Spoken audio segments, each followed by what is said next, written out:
بابے نے لمبا سا سانس لیا اور بولا، کاکا تم چاہتے کیا ہو؟ میں نے عرض کیا کہ واقعی آپ کو سونا بنانا آتا ہے؟ بابے نے خالی خالی آنکھوں سے مجھے دیکھا اور کہا، ہاں میں نے جوانی میں یہ ہنر سیکھا تھا۔ میں نے عرض کیا کہ کیا آپ مجھے یہ نسخہ سکھا سکتے ہیں؟ بابے نے میری طرف گھور کے دیکھا اور کہا کہ تم یہ سیکھ کے کیا کرو گے؟ میں نے عرض کیا میں دولت مند ہو جاؤں گا۔ بابے نے زوردار قہقہہ لگایا اور کافی دیر تک ہنستا رہا۔ جب وہ ہنستے ہنستے تھک گیا تو بولا، تم دولت مند ہو کر کیا کرو گے؟ میں نے جواب دیا، میں دنیا بھر کی نعمتیں حاصل کروں گا۔ بابے نے کہا کہ چلو یہ نعمتیں تمہیں حاصل بھی ہو گئیں تو پھر کیا کرو گے؟ میں نے جواب دیا، میں خوش ہوں گا اور مجھے سکون ملے گا۔ اس نے مسکراتے ہوئے میری طرف دیکھا اور کہا، گویا تمہیں سونا اور دولت نہیں، سکون چاہیے۔ میں خاموشی سے اس کی طرف دیکھتا رہا اور کافی دیر تک خاموش گھورتا رہا۔ بابے نے مجھے جھنجھوڑا اور کہا، دراصل تم سکون اور خوشی کی تلاش میں یہاں آئے ہو۔ میں اس وقت کیونکہ ایک نوجوان تھا اور باقی نوجوانوں کی طرح یہی سمجھتا تھا کہ دولت ہی سکون اور خوشی حاصل کرنے کا ذریعہ ہے، لیکن بابے کی باتوں نے مجھے کچھ الجھا سا دیا تھا۔ اسی الجھن میں نے ہاں کر دی۔ بابے نے ایک لمبا قہقہہ لگایا اور پھر دیر تک ہنستا رہا اور کہا، کاکا میں تمہیں سونا بنانے کے بجائے انسان سے بندہ بنانے کا طریقہ کیوں نہ سکھا دوں؟ میں تمہیں دولت مند ہونے کے بجائے پرسکون اور خوش رہنے کا گر کیوں نہ سکھا دوں؟ میں خاموشی سے اس کی باتیں سنتا رہا، حالانکہ مجھے ابھی کچھ سمجھ میں نہیں آ رہا تھا۔ اتنے میں بابا بولا، انسان کی خواہشیں جب اس کے وجود اور عمر سے لمبی رہتی ہیں وہ اس وقت تک انسان رہتا ہے۔ تم اپنی خواہشوں کو اپنی عمر اور وجود سے چھوٹا کر لو، تم سکون بھی پا جاؤ گے اور خوشی بھی۔ اور جب تم خوشی اور سکون پا جاؤ گے تو تم انسان سے بندہ بن جاؤ گے۔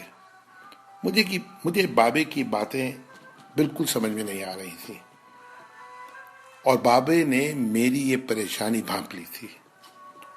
بابا بولا، تم قرآن شریف پڑھو۔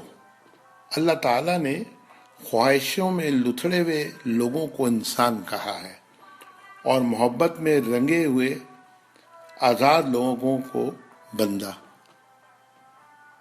دنیا میں کتنے انسان آئے اور بہت دولت کمائی، بڑی عمارتیں بنائی، کیا وہ سب ساتھ لے گئے تھے؟ کیا سب وہ خوش تھے؟ تم بھی کیا خوش ہو؟ پھر بابا خود ہی بولا، نہیں، جب تک تم تانبے سے سونا بنانے کے چکر میں اور خپ میں مبتلا رہو گے اس وقت تک خوشی سے دور بھاگتے رہو گے اور بھٹکتے رہو گے۔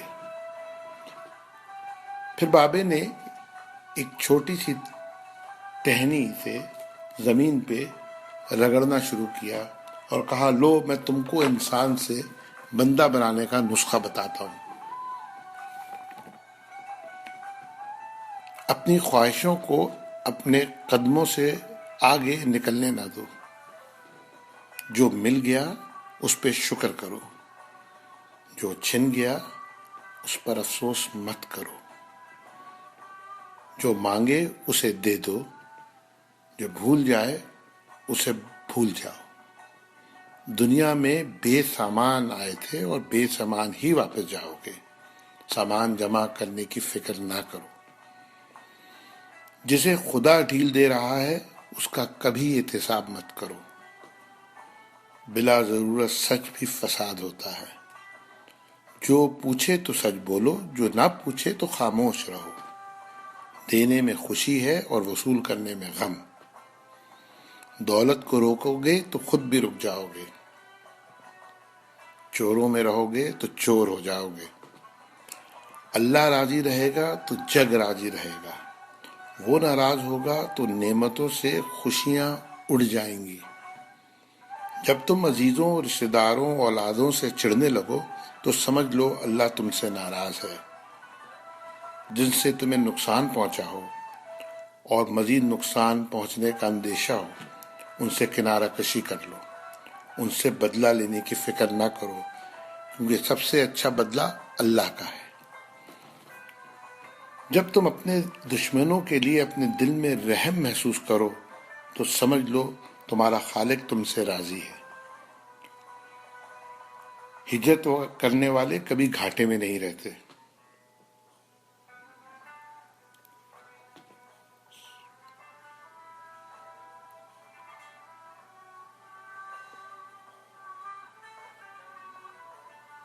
بابے نے پھر میرے کندھے پہ ہاتھ رکھا اور کہا جاؤ، بس ایک چیز کا دھیان رکھنا، کبھی کسی کو